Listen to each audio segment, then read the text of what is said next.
I think it's a difficult question to answer, as it would be for most professions, because we're at the mercy of so many different things. But one trend that's definitely going to emerge in speech and language therapy is that the whole profession in this country will become much more financially accountable.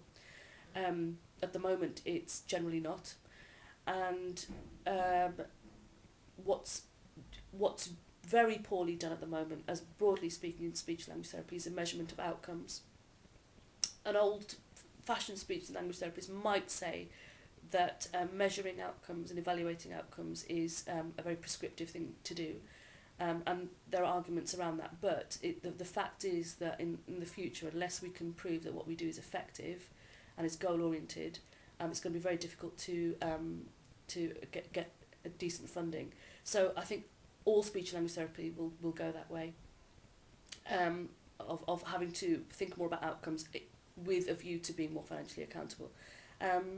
Another trend which is quite disturbing to me is that in the interests of economy, a lot of speech and language therapy work is actually done by people other than therapists themselves.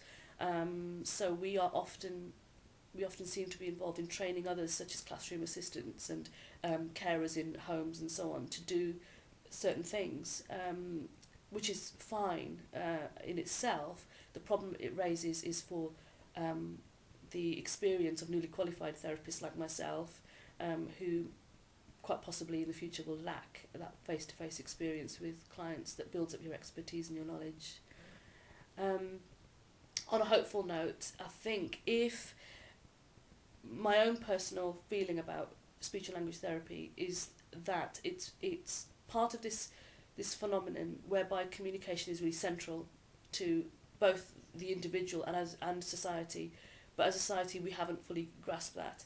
The government in this country has begun to recently acknowledge that. There was a very good government review done in the last few years, and lots of politicians got very excited by it, which showed that the consequences of not dealing with communication impairments in young children can be catastrophic, of course, for the individual and for those in their immediate environment, but for society as a whole. So, for example, the numbers of young offenders who have communication impairments, either obvious or hidden, is shocking, actually. So there's a correlation there.